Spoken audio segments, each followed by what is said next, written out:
नमस्कार फ्रेंड्स, मैं doctor Sumit Jaiswal, plastic and cosmetic surgeon. आज हम आपसे निप्पल इन्लार्जमेंट, निप्पल ऑगमेंटेशन ये सर्जरी डिस्कस करेंगे। कई पेशेंट जैसे रहते हैं हमारे पास आते हैं जिनमें निप्पल का साइज सफिशिएंट नहीं रहता है, साइज छोटा रहता है या निप्पल डिफॉर्म रहती है। उन केसेस में हम निप्पल के शेप को बेहतर कर सकते हैं, उसके साइज को इंक्रीज कर सकते हैं।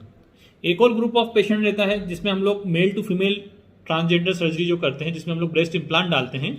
उसमें जो निप्पल का साइज रहता है कम रहता है, क्योंकि वो मेल की निप्पल्स की तरह रहता है और उसका साइज को बड़ा करने की जरूरत रहती है, क्योंकि अब वो फीमेल की तरह बनना चाहते हैं। उस कंडीशन में भी जरूरत पड़ती है। कई बार नॉर्मल जो फीमेल्स रहती हैं उनमें भी निप्पल डिफॉर्म रहती है आफ्टर लेक्टेशन, मिल्क फीडिंग कराने के बाद, या फिर अनमेरिड फीमेल्स में भी कई बार निप्पल का साइज छोटा रहता है या फिर उसका जो प्रॉपर शेप होना चाहिए वो नहीं हो पाता है। उसके लिए हम लोग माइनर करेक्शन करके सही कर सकते हैं, या फिर उसमें कुछ मटेरियल डाल सकते हैं जिससे उसका साइज बड़ा हो जाए। जो सबसे सिंपल ऑप्शन रहता है कि उसमें कुछ इंजेक्ट कर दिया जाए। तो इंजेक्ट करने में दो ऑप्शन रहते हैं, फिलर्स या फैट। फिलर्स और फैट जो करते हैं बहुत सिंपल प्रोसीजर रहता है, जिसमें फिलर तो सिर्फ 5 मिनट का प्रोसीजर रहता है, जिसमें कुछ टेम्प्रेरी सिलिकॉन बेस्ड मटेरियल रहता है जो कि इंजेक्ट किया जाता है, जो कि वहाँ पर 10 महीने या साल भर तक रहता है। इसी तरीके से अगर हम फैट इंजेक्ट करते हैं तो उसमें बॉडी में एब्डोमेन या दूसरे पार्ट से फैट को निकालते हैं छोटे से होल से, उसको सेंट्रीफ्यूज करते हैं, कॉन्सेंट्रेट करते हैं और उसको निप्पल की स्किन के नीचे इन्फिल्ट्रेट कर देते हैं। कई बार सिर्फ निप्पल बढ़ाना रहता है, कई बार निप्पल और एरियोला दोनों को बढ़ाने की जरूरत रहती है। तो उसके हिसाब से हम लोग जो इंजेक्शन लगाते हैं फैट का या फिलर का, वो अलग अलग साइड पे करते हैं। ये जो दोनों ही प्रोसीजर हैं, इसमें लिमिटेशन ये रहती है कि हम बहुत ज़्यादा उसका साइज़ नहीं बढ़ा सकते, क्योंकि वो स्किन की एक्सपांशन की कैपेसिटी एक लिमिटेड रहती है। तो बहुत ज़्यादा उसमें साइज़ नहीं बढ़ता, क्योंकि स्किन तो उतनी ही, हम लोग स्किन एक्स्ट्रा ऐड नहीं कर रहे हैं उसमें भी जो फिलर वाला ऑप्शन है वो बेहतर रहता है बजाय फैट ग्राफ्टिंग करने के, क्योंकि उसमें कुछ बहुत ज़्यादा सर्जरी जैसा कुछ नहीं होता है, सिंपल रहता है प्रोसीजर। तो पेशेंट ज़्यादातर वो प्रीफर करते हैं। लेकिन ये दोनों ही तरीकों में पेशेंट का सेटिस्फेक्शन रेट उतना नहीं हो सकता। कई बार निप्पल का साइज बहुत छोटा रहता है, स्पेशली ट्रांसजेंडर पेशेंट में, या फिर फीमेल जो नॉर्मल होती है उसमें भी अगर हम थोड़ा सा साइज बढ़ाना चाहते हैं तो हम फैट या फिलर यूज़ कर सकते हैं। अदरवाइज सिग्निफिकेंट अगर हमें साइज बढ़ाना है तो उसमें न सिर्फ हमें कुछ डालना पड़ेगा निप्पल के नीचे, बल्कि उसका स्किन को भी बढ़ाना पड़ेगा। स्किन को बढ़ाने के लिए हमारे पास जो ऑप्शन रहते हैं कि हम आसपास का जो एरियोला है, जो आसपास का ब्लैक स्किन रहता है या पिंक रहता है, उसको यूज़ करें निप्पल को बनाने के लिए।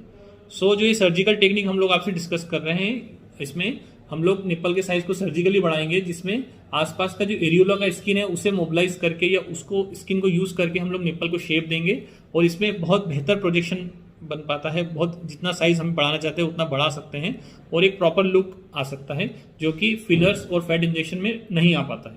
तो ये सर्जिकल वीडियो के माध्यम से हम आपको एक्सप्लेन करते हैं ये प्रोसीजर किस तरह से की जाती है, कितना समय लगता है, क्या कॉम्प्लिकेशन रेट रहते हैं और इसके क्या आफ्टर केयर रहते हैं। हमारी पेशेंट जो है 25 ईयर ओल्ड फीमेल है, जिसमें हम लोग ये प्रोसीजर करने वाले हैं। सबसे पहली स्टेप जो होती है मार्किंग की रहती है। हम लोग इसमें 3 फ्लैप डिज़ाइन करने वाले हैं, जिसमें कॉमन एक बेस रहेगा, इंफीरियरली बेस्ड फ्लैप बना रहे हैं। जो प्रोसीजर लोकल एनेस्थीसिया में कर रहे हैं, जिसमें सिर्फ उतना ही पार्ट शून्य किया जाएगा जहाँ पर हमें सर्जरी करना है। आप देख सकते हैं मार्किंग जो कर रहे हैं हम लोग, इसमें जो बेस रहता है उसका कम से कम जो विड्थ होती है 2 सेंटीमीटर होना चाहिए, और बाकी जो तीनों साइड के जो फ्लैप रहते हैं वो 1 बाय 1 सेंटीमीटर लेंथ और ब्रेड्थ के रहते हैं। जो इंसिजन रहता है वो सफिशिएंट डेप्थ तक होना चाहिए, अंदर का जो फैट और ग्लैंडुलर टिश्यू है वहाँ तक होना चाहिए। अगर वो बहुत पतला रहेगा फ्लैप तो उसका ब्लड सप्लाई कॉम्प्रोमाइज़ रह सकता है, वो निप्पल में ब्लैकनिंग या ब्लड फ्लो बंद होने का रिस्क रह सकता है। एडिक्वेट थिकनेस का होना ज़रूरी है।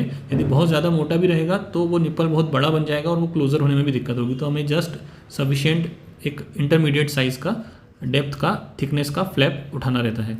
तीनों साइड के फ्लैप उठाने के बाद उसकी अंडरमाइनिंग करते हैं हम लोग, और फिर जो दोनों साइड के जो फ्लैप्स हैं उन्हें आपस में सूचर करते हैं, और एक जो थर्ड वाला फ्लैप है वो उसकी वर्टिकल वॉल बनाता है।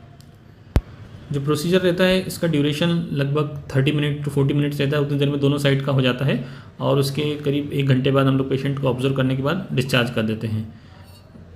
उसके बाद सेम डे से या नेक्स्ट डे से लगभग रूटीन सारी एक्टिविटी कर सकते हैं। उसमें कोई आराम करने का या आफ्टर केयर का बहुत ज़्यादा ज़रूरत नहीं रहता है। इसमें जो ड्रेसिंग रहती है वो 3 दिन तक लगा के रखते हैं और मेडिसिन देते हैं जो कि 4 to 5 डेज तक लेना रहती है। इसमें हम लोग जो सूचर लगाते हैं वो सेल्फ डिजोल्विंग स्टिचेज रहते हैं, जो अगले 2 से 3 हफ्ते में अपने आप डिजोल्व हो जाते हैं। इस पार्ट को गीला नहीं करना रहता है फॉर नेक्स्ट 5 to 7 डेज तक। ये लेटरल पार्ट के दोनों जो विंग्स बनते हैं उनको हम लोग थोड़ा मोटे धागे से, मोटे सूचर से रिपेयर करते हैं। बाकी जो निप्पल वाला हिस्सा है वहाँ पर थिन सूचर भी यूज़ किया जा सकता है। ये अभी आप देख सकते हैं कि एक बिल्कुल नेचुरल नॉर्मल फीमेल का जो निप्पल का साइज़ रहना चाहिए उससे थोड़ा ज़्यादा ही है ये। इस समय आप देख सकते हैं कि जो राइट साइड का ब्रेस्ट है उसमें हमने कर दिया है प्रोसीजर, और जो एक अपोजिट साइड है वहाँ पर अभी प्रोसीजर नहीं किया गया है। तो आप इसमें जो डिफरेंस है उसको, सिग्निफिकेंट डिफरेंस जो दिख रहा है वो अप्रिशिएट कर सकते हैं। अब सिमिलर प्रोसीजर हम लोग अपोजिट साइड करेंगे। जो कॉस्ट रहती है प्रोसीजर की वो डिपेंड करती है कि हम लोग कहाँ पे प्रोसीजर कर रहे हैं, एनेस्थीसिया क्या दे रहे हैं, और साथ में कोई और प्रोसीजर तो नहीं कर रहे हैं। हम लोग कई शहरों में सर्जरी करते हैं तो उसकी कॉस्ट वेरी करती है, लेकिन रफली फिर भी यदि हम लोग बायलेटरल प्रोसीजर करते हैं तो रफली उसमें 25,000 to 35,000 का खर्चा आता है, जिसमें हॉस्पिटल एक्सपेंस और सर्जन चार्ज इंक्लूड रहता है। नेक्स्ट क्वेश्चन रहता है कि इसमें स्कार विजिबल तो नहीं होगा सर्जरी का। तो जो एरियोला वाला स्किन रहता है वो काफ़ी अच्छा क्वालिटी का स्कार देता है। सो इनिशियली आपको ये स्कार जैसा दिख रहा है, लेकिन अगले 2-3 महीने में रफली बहुत ही कम लाइन रह जाती है, या कुछ और महीनों में लगभग नहीं के बराबर निशान बनता है।